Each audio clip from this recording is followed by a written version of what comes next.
চাওক, বিষ্ণু ৰাভা, জ্যোতিপ্ৰসাদ আগৰৱালা, ভূপেন হাজৰিকা আৰু জুবিন গাৰ্গ এইসকল শিল্পীক অসমৰ জনতাই হৃদয়ত স্থান দিছে, হৃদয়ত থাপনা পাতি তেওঁলোকৰ প্ৰতিমা সাজিছে।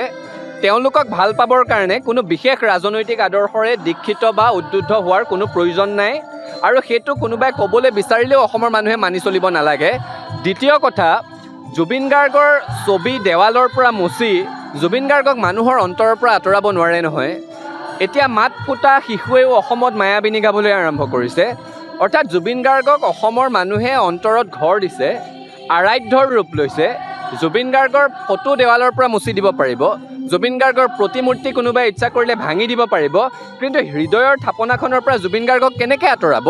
জুবিন গাৰ্গৰ সৈতে এই ধৰণৰ হেতালি খেলি থাকিলে তেওঁক অপমান কৰা নহয়, বৰঞ্চ অসমীয়া মানুহৰ মনত তেওঁৰ প্ৰতি মৰম, তেওঁৰ প্ৰতি সন্মান 10 গুণ বাঢ়ি যায়। আৰু এই কথাটোৱে প্ৰমাণ হয় যে জীৱিত জুবিন গাৰ্গ এচামৰ কাৰণে যেনেকৈ সংশয়ৰ কাৰণ আছিল, মৃত্যুৰ পাছতো জুবিন গাৰ্গ কায়িকভাৱে নোহোৱা হৈ যোৱাৰ পাছতো তেখেতৰ সত্তাটোৱে যে বহুতক আমনি কৰি আছে, সেই কথাটোৱে আমাক আমোদ দিয়ে।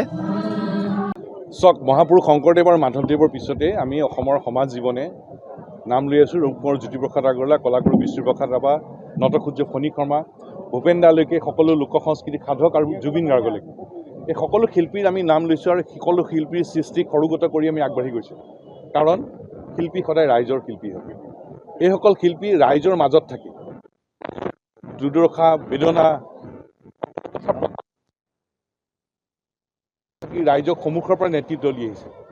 সেইকাৰণে আজি কলাগুৰু বিষ্ণুপ্ৰসাদ ৰাভাৰ প্ৰতি আমি গভীৰ শ্ৰদ্ধাঞ্জলি জনাই ক'ব খোজোঁ, কলাগুৰু বিষ্ণুপ্ৰসাদ ৰাভা আছিল ৰাইজৰ শিল্পী, গণশিল্পী।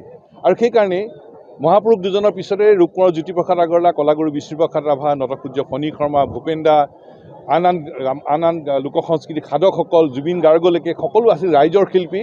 আৰু সেইকাৰণে ক'ব খোজোঁ যে শিল্পী সদায় ৰাইজৰ হয় আৰু সেই ৰাইজৰ শিল্পী হিচাপে সকলোৱে ৰাইজক যোনে নেতৃত্ব দিয়ে, ৰাইজে আদৰি লয়, ৰাইজে সন্মান জানে আৰু ৰাইজৰ সদায় আপোন হয়। কাৰণ শিল্প সদায় জাতিৰ দাপোন আৰু শিল্পী সদায় আপোন। যেতিয়াই শিল্পীজন যেতিয়া ৰাইজৰ হয়, তেতিয়াই সেই কথা প্ৰতিষ্ঠা হয় যে শিল্প সদায় জাতিৰ দাপোন হয়, শিল্পী সদায় আপোন হৈ পৰে। আৰু এই দৃষ্টিভংগী হৃদয়ক লৈয়ে আমি আগুৱাই যোৱাৰ আমাৰ প্ৰয়াস আমি অব্যাহত ৰাখিম। দ্বিতীয় কথাটো হ'ল, কলাগুৰু বিষ্ণুপ্ৰসাদ ৰাভাই এটা কথা কৈছিল যে আমাৰ অসমৰ কলা, সংস্কৃতি, সাহিত্য ব্ৰহ্মপুত্ৰৰ দৰে বিশাল আৰু বিৰাট।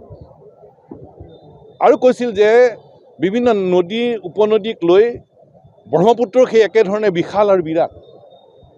আৰু একেধৰণে বিভিন্ন জাতি জনগোষ্ঠীৰ কলা, সংস্কৃতি, সাহিত্যক লৈয়ে আমাৰ জাতীয় জীৱন আমাৰ বিশাল আৰু বিৰাট। যেনেকৈ মন থাকিলেই ব্ৰহ্মপুত্ৰখনক ৰোধ কৰিব নোৱাৰি, ব্ৰহ্মপুত্ৰই সাগৰৰ ফালে ধাৱমান হ'বই, মন কৰিলেই ব্ৰহ্মপুত্ৰক যেনেকৈ ৰুধিব নোৱাৰি, একেধৰণেই অসমৰ কলা, সংস্কৃতি, আমাৰ সাহিত্য, আমাৰ জাতীয় জীৱন, বিভিন্ন জাতি জনগোষ্ঠীৰ মাজত থকা আমাৰ সম্প্ৰীতি, আমাৰ সংহতি, ইয়াক কোনোবাই ইচ্ছা কৰিলে আঁচুৰ পেলাব নোৱাৰিব, ইচ্ছা কৰিলে স্তব্ধ কৰিব নোৱাৰিব।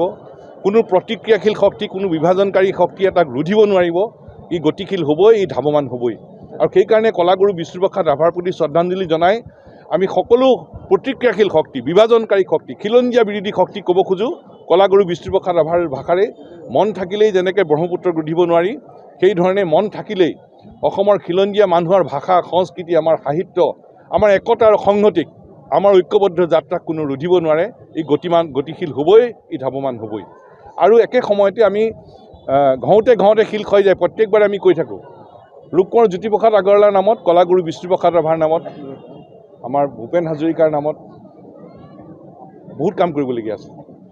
গতিকে আজি আমি কলাগুৰু বিষ্ণুপ্ৰসাদ ৰাভাৰ প্ৰতি শ্ৰদ্ধাঞ্জলি জনাই ক'ব খোজোঁ, কলাগুৰু বিষ্ণুপ্ৰসাদ ৰাভাৰ নামত গুৱাহাটী বিশ্ববিদ্যালয়, ডিব্ৰুগড় বিশ্ববিদ্যালয় আৰু অসম চুক্তিৰ মৰ্মে স্থাপন হোৱা তেজপুৰ বিশ্ববিদ্যালয়ত এখন আসন স্থাপন কৰিব লাগে, গৱেষণাৰ পৰিকল্পিত ব্যৱস্থা ল'ব লাগে আৰু অসমত কলাগুৰু বিষ্ণুপ্ৰসাদ ৰাভাৰ নামত এটা গৱেষণা প্ৰতিষ্ঠান স্থাপন কৰিবৰ কাৰণে চৰকাৰে ব্যৱস্থা ল'ব লাগে।